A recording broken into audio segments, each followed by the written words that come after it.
Hello friends, आप देख रहे हैं मेरे YouTube channel SK coaching centre. आज मैं आप लोगों को क्लास 10 की मैथ द्विघात समीकरण का पूर्ण वर्ग विधि बताने जा रहा हूं। इस विधि से आप किसी भी द्विघात समीकरण का गुणनखंड करके उसके यक्स के दो मान प्राप्त कर सकते हैं। चलिए देखिए, पूर्ण वर्ग विधि में जैसे आपका एक क्वेश्चन है 3x² + 2x - 1 = 0। इसको मैं आपको पूर्ण वर्ग विधि से हल करके दिखाता हूँ और आपको समझाता हूँ। देखिए, कभी भी द्विघात समीकरण को हल करना है आपको पूर्ण वर्ग विधि से, तो x² के गुणांक को ध्यान देते हैं। x² के गुणांक अगर आपका पूर्ण वर्ग है तो आप उसको a + b के होल स्क्वायर या a - b के होल स्क्वायर से हल करेंगे। देखिए, यदि आपका द्विघात समीकरण है तो पूर्ण वर्ग विधि में आप इस द्विघात समीकरण को a + b का होल स्क्वायर या a - b का होल स्क्वायर के रूप में बना करके हल करते हैं।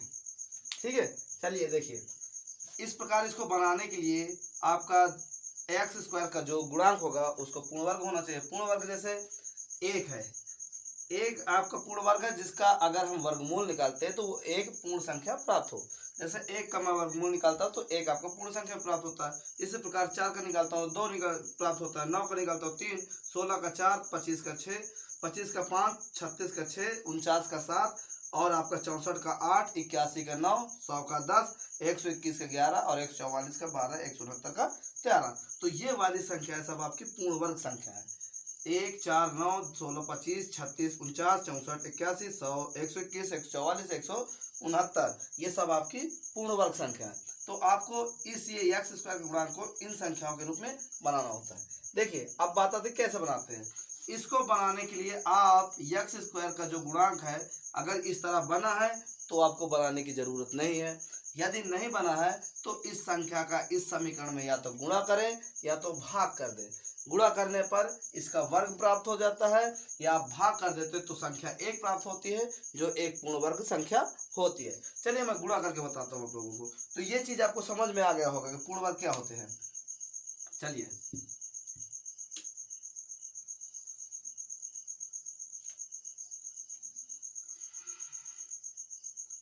तीन का गुणा करने पर, इस द्विघात समीकरण में 3 का हम गुणा करते हैं। 3 का गुणा करेंगे तो 3x² + 3 दूनी 6x माइनस 3 × 9 3 बराबर 0। ठीक है, 3 त्रिक 9, सॉरी 3 त्रिक 9, 3 त्रिक 9x², 3 दूनी 6x माइनस 3 × 9 3, ये आपका पूर्ण वर्ग बन चुका है। चलिए, ये किसका वर्ग है? ये आपका 3 का वर्ग है, इसलिए इसको हम 3 के वर्ग के रूप में लिखते हैं। तो ये आपका हो जाता है 3x का होल स्क्वायर प्लस, अब देखिए इतना करने के बाद आपको बिना कुछ सोचे समझे आपको यहाँ पर दो की संख्या लिख देना है। दो संख्या आपको लिख देना है। दो को लिखने के बाद फिर बिना कुछ सोचे समझे इस संख्या का इसमें गुणा कर देते हैं। तो 3x का इसमें कर देंगे गुणा। अब आपको सोचना और समझना दोनों है।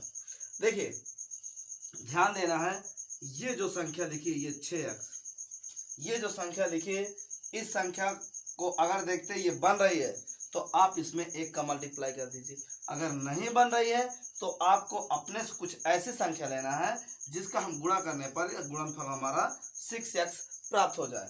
चलिए, इसमें एक अगर हम संख्या लेते हैं तो उसका इसमें गुणा कर देते हैं तो 6x हमारा प्राप्त होता है। तो मैं 1 का इसमें गुणा कर देता हूँ। चलिए, जिस संख्या के इसमें आपने अलग से गुणा किए हो उसी संख्या के एक बार वर्ग करके जोड़ दीजिए और एक बार घटा दीजिए। चलिए, ये मैं 1 का वर्ग करके इसमें जोड़ देता हूँ और 1 का वर्ग करके घटा देता हूँ। बाकी जो संख्या लास्ट वाली अचर पद है उसको लिख लेते हैं -3 बराबर 0। अब देखिए, यहाँ से यहाँ तक आपका सूत्र बना क्या? a² + b² + 2ab बना। a + b का होल स्क्वायर, इसको लिख देते हैं 3x + 1 का whole square. a² + b² + 2ab आपका होता है a + b का होल स्क्वायर। बचा आपका क्या? आपका बचा -1 का स्क्वायर। -1 का 1 का स्क्वायर करते तो आता है 1, फिर -3 = 0। इसका कर देते हैं पक्षांतर। पक्षांतर करेंगे तो ये माइनस माइनस जुड़ करके -4 हो जाएगा।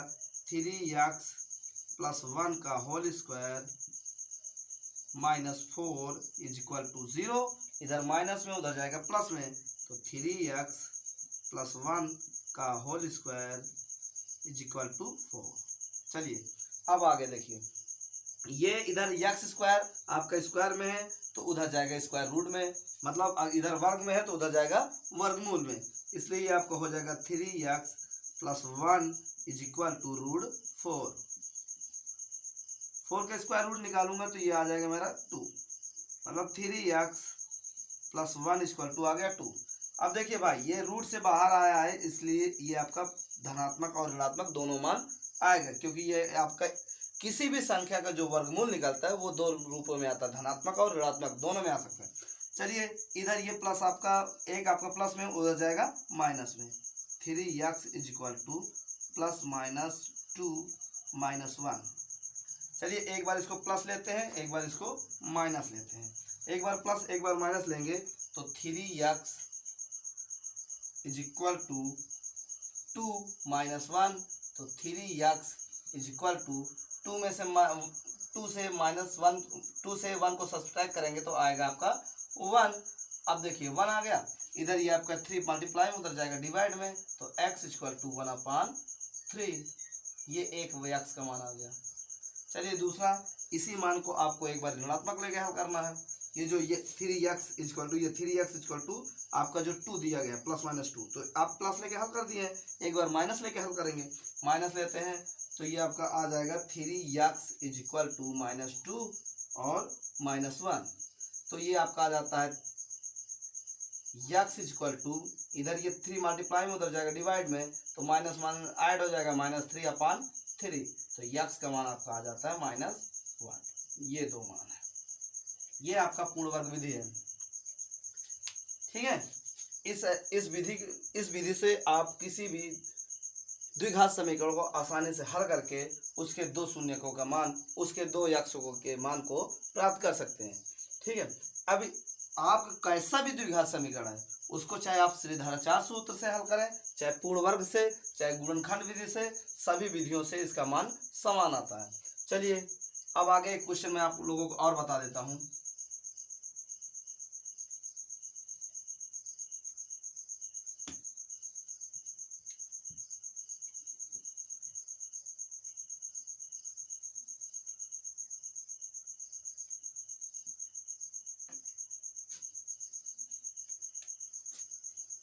x square plus 2√2 x + 2 = 0। चलिए x स्क्वायर का गुणांक देखते हैं। x स्क्वायर का गुणांक आपका 1 है, जहां पर कोई संख्या नहीं होती वहां पर संख्या गुणे में 1 प्रेजेंट होता है, और भाग में भी 1 होता है, और घात में भी 1 होता है। तो यहाँ पर 1 है, 1 आपका पूर्ण वर्ग है, तो हमें इसे पूर्ण वर्ग बनाने की आवश्यकता नहीं है। चलिए आगे करते हैं अब इसको। 1x, 1 आप लिखें अन्यथा ना लिखें, कोई फर्क नहीं पड़ता है, तो इसको हम सीधा लिख देते हैं x का होल स्क्वायर प्लस, मैंने आपको क्या बताया कि बिना कुछ सोचे समझे यहाँ पर 2 रख दीजिए, और फिर बिना कुछ सोचे समझे इस 2 में इस संख्या का मल्टीप्लाई कर देते हैं x। अब आपको देखना होता है कि हम इस संख्या में किस संख्या का गुणा करें कि ये संख्या आपका प्राप्त हो। तो यहाँ पर 2 है, यहाँ पर 2√2 है, तो इसमें √2 का मैं मल्टीप्लाई कर देता हूँ तो 2√2 मेरा प्राप्त हो जाता है। √2 का मैं मल्टीप्लाई कर दिया, अब आपका 2√2 प्राप्त हो चुका है। चलिए मैंने बताया था कि जिस संख्या का आप गुणा करें उसका एक बार वर्ग करके जोड़ दीजिए, एक बार वर्ग करके घटा दीजिए। मैं इसको जोड़ता हूँ, प्लस √2 का स्क्वायर माइनस √2 का स्क्वायर, फिर लास्ट में अच्छा संख्या को रख देते हैं, +2 है तो +2 = 0। देखिए अब ये संख्या आपकी पूरी बन गई है, a² + b² + 2ab, मतलब a + b का होल स्क्वायर। तो इसको हम रख देते हैं x प्लस, देखिए a की जगह में क्या है x और b की जगह में √2, तो x + √2 का होल स्क्वायर बचता आपका क्या है माइनस √2 का स्क्वायर करोगे तो रूट हट जाएगा, बचेगा 2 + 2 = 0। समझ में आया? चलिए अब इधर ये माइनस इधर ये प्लस है, दोनों क्या हो जाएंगे कैंसिल हो जाएंगे।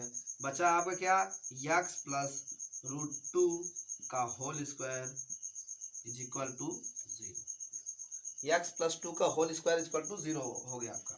अब चलते हैं, ये रूट उधर जाएगा, स्क्वायर उधर जाएगा तो रूट स्क्वायर रूट में चला जाएगा, तो x plus root 2 is equal to 0 का वर्क करोगे तो 0 ही आएगा भैया, 0 ही आएगा। तो आपका x plus root 2 is equal to 0।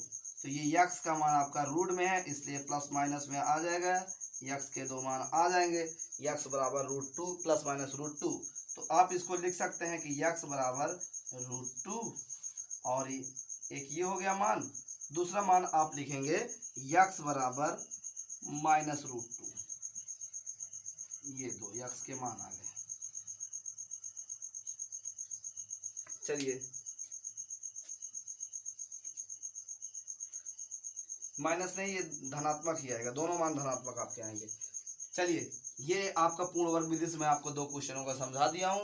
यदि आपको मेरा क्वेश्चन पसंद आया हो, समझ में आया हो, तो मेरे YouTube channel SK coaching centre को सब्सक्राइब कीजिए और बेल आइकन को दबाना मत भूलें। यदि वीडियो आपको अच्छी लगी हो तो लाइक करिए, शेयर करिए, अपने दोस्तों को भी दीजिए, वो अपने बोर्ड की एग्ज़ाम की अच्छी तैयारी करें, अच्छे परसेंट लाए। और हम अपनी तरफ से पूरी कोशिश करेंगे आपको अच्छे से अच्छी वीडियो देने के लिए, ताकि आपके बोर्ड एग्ज़ाम की तैयारी अच्छी होती रहे। धन्यवाद।